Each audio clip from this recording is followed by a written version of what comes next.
sa atong tubag sa Salmo sa ganito.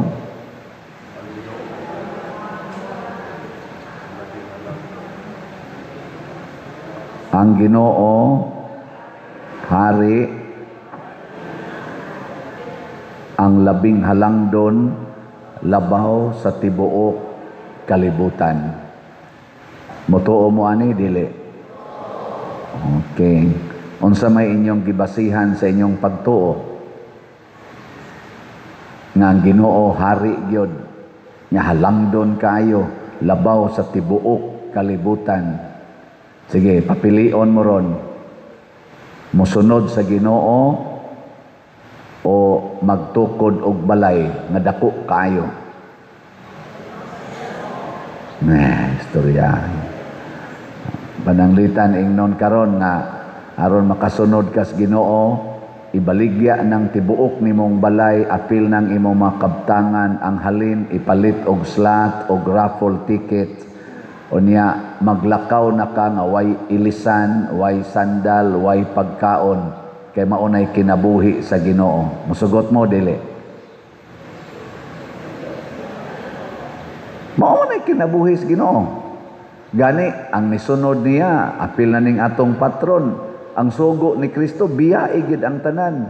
Hastang inyong pangita mo na kani si San Juan og si Santiago magsuon, apil na sad si Pedro og si Andres magsuon gyapon, gibiyaan ilang pagkamananagat hastang ilang ginikanan. Si San Pedro gibiyaan niya hasta iyang asawa.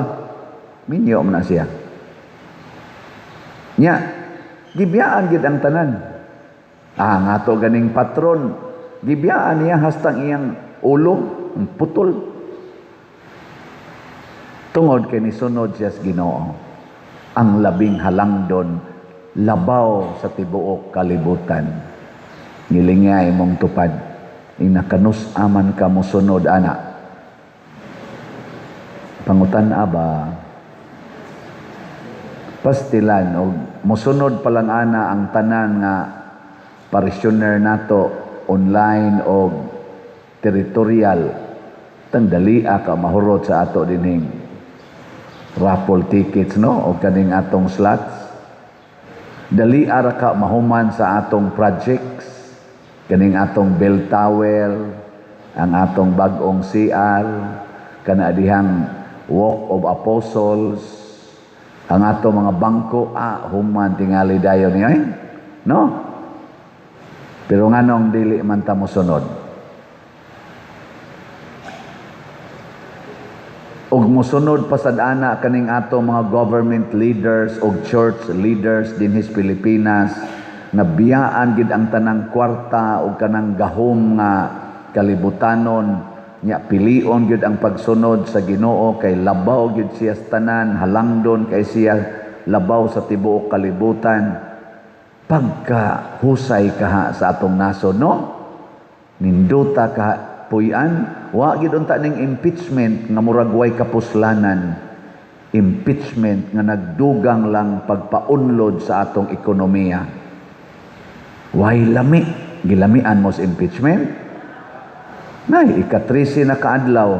Unya adtong ika-11 kaadlaw, gikwenta ang ilang gasto sa diha lang na sa Senado pagsugod sa impeachment. Ay na lang itong i-appeal dito sa Congress, basig mas dako pa itong gasto, kay daghan-daghan ito sila dito. 11 days, 300 milyon na ang ilang gasto. Pila man day ang ilang adlaw? 11 days, 300 million. Katawanan kayo, ako gining gi-highlight ang 11, kay ang ilang original accusation ni BP Sara, nga gigasto kuno niya ang iyang confidential fund 125 million in 11 days. How can you spend 125 million in 11 days kuno? Nya karon sila 11 days pa lang 300 million ang gispend, pakauaw mo diha. How can you spend 11 o 300 million in 11 days? Samtang ang atong mga Pilipinos Way mga pagkaon, daghan kayong way pagkaon, daghan kayong wa kapaeskwela, daghan kayong way ikapalit og tambal, daghan kayo ang way balay, daghan kaayo ang wa nay trabaho, and you are spending 300 million in 11 days accusing the Vice Presidente nga inyo yung ipa-impeach kay ni-spend siya og 125 million confidential fund in 11 days.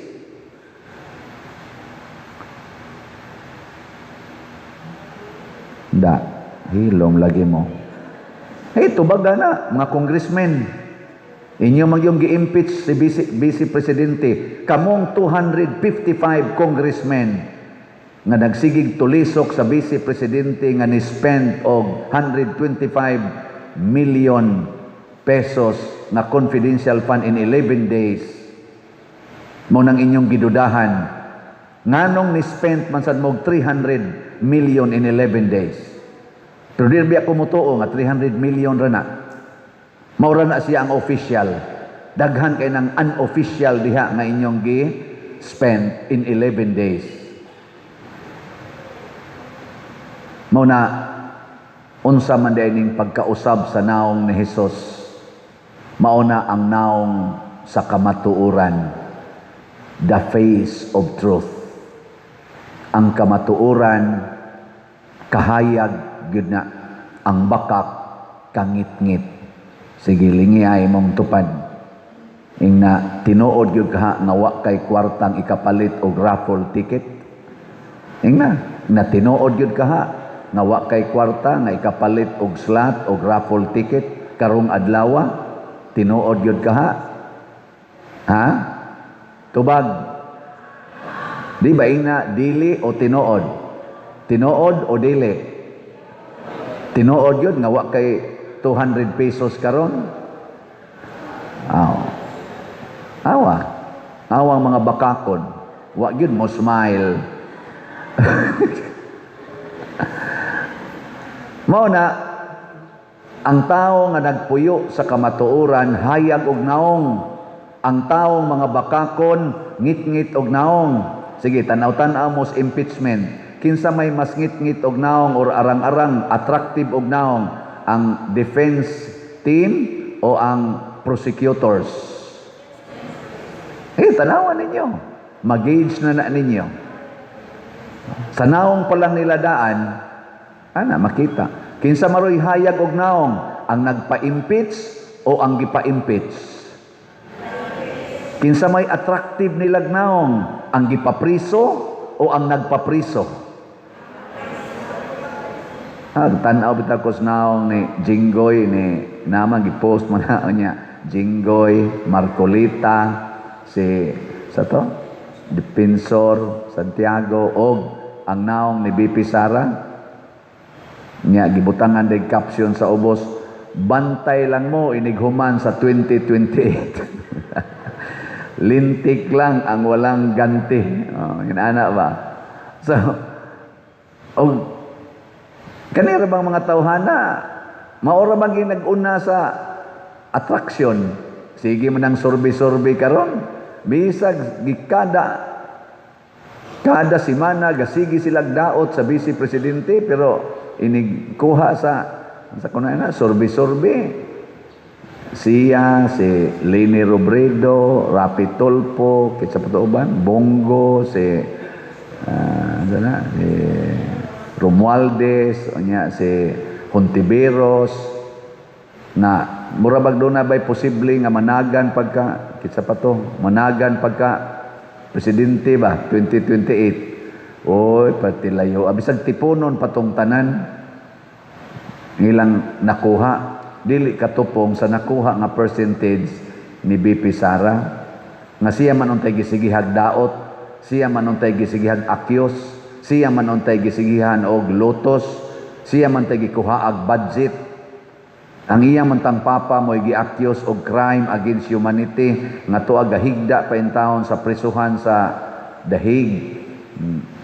Nabidsor ba kuno? Maintag naayo na turon. Nagkabidsor na. Kuan kayo ba? Unya ang ICC ipa-close na sad sa Amerika. Unya ang atong nasod nga gasigi og kunuhay tahod sa Amerika, gipapriso ang atong former president sa prisuhan nga ipa-close na sa Amerika kay way kapuslanan, gitawag pagyud og illegal illegal organization, sa to ilang gitawag ana, International Illegal Association ba to? Organization para sa Amerika.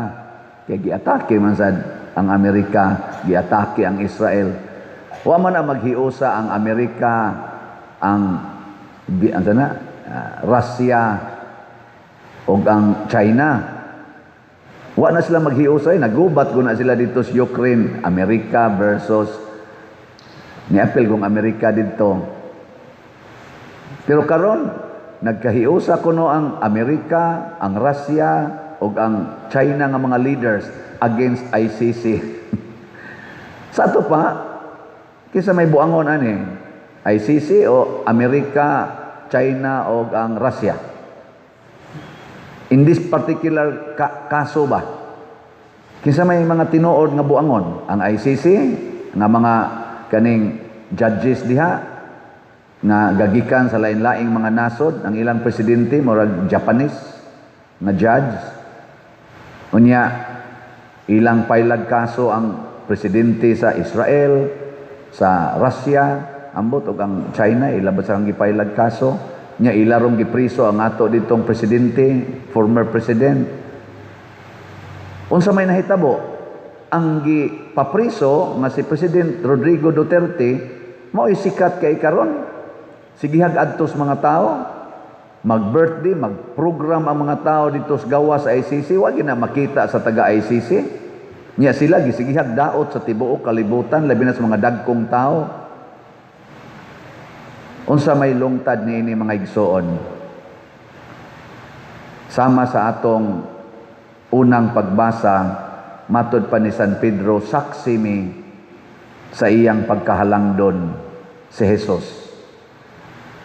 Nga matod pa ni San Pedro, angay kini nga inyong tagdon pag-ayo kay kini sama man sa suga nga nagdanag diha sa kangitngit. Ug unsa may tagdon nga si Jesus maoy model aron makab-ot ang kalipay og tinuod nga kabulahanan. Ug unsa may kinabuhi ni Jesus? Unsa may kinabuhi niya? Una, kanigyong pagsigig ampo. Muna moingon konyo kanang triple A, mao ginay samaris kinabuhi ni Jesus nga para nako maningkamot gyud kog sunod, pero di gid hinaon perfect, mga 1% siguro. Ampo muna nangadto sila sa bukid kay nagampo, og sa pagampo nila didto nausab ang iyang naong. Kana bitang tao nga magsigig ampo, mausab gyud ang batasan na ako'y kailang sugarol kaayog manok, pero pag sige na niyag ampo, gibiyaan niya iyang sugal sa manok. Wa na kuno siya manugal hangtod karon. Kauban na anamos COVID-G. Naasan mi mga kaubas COVID-G, kaning among Center of Very Insightful Dinner Group, nga magsigi silag away, hapit kada adlaw ba nag-asawa, sigig away. Pero sa sige na nilang ampo, ning kamot sila nga magdungan gid silag ampo. Karon, pugso na kuno nila ilang kaugalingon para mag-away lang gid sila. Kay gimingaw na kuno sila atong ilang away. Grabe kayo ng ampo makausap na. Naasay ginikanan, sigig pangasaba sa mga anak. Mga anak ko do, tapulan kayo, sigig yaw-yaw, sigig yaw-yaw. Pero sa sige na niyang ampo, karon, pagka inatiman kay niyang mga anak, bisan pa og maumaor gyapoy batasan, ang resulta, ang mga anak sad nangausab. Mauna hinuoy mo atiman sa mga ginikanan, nga wa na nila sugua. Nausab, ampo. Ikaduha, kanig yung alagad. Sige ra yung alagad ay yung panugo. May asawa nga sigig away sa bana, hantod ang bana nilayas. Nya paglaya sa bana, ning text nako, nihilak, kay wa na kuno diha ang bana, nako sigihan masad nimo gaway. Sige siya hilak. Hangtod ni balik ang iyang bana. Karon, text siya nako, padir ang saya, saya. Kapuntos tingali mo tong saya. Pero bunga sa iyang pag-antos og karon nakadesisyon siya nga iyang alagaran mo na alagad mo na kamong tanang nangalagad dinhi sa simbahan, bunga sa inyong pagkamaampuon kay sige mog paminaw sa akong wali, labi na mo mga online parishioners, sige mog paminaw sa akong wali, nya nangalagad mo dinhi sa atong simbahan, pinaagi pagpalit aning raffle ticket og slots. Congratulations, mga usab din ang inyong kinabuhi. Anong wa man mo mutingog diya? Agree, disagree? Pakpakan na to silang tanan.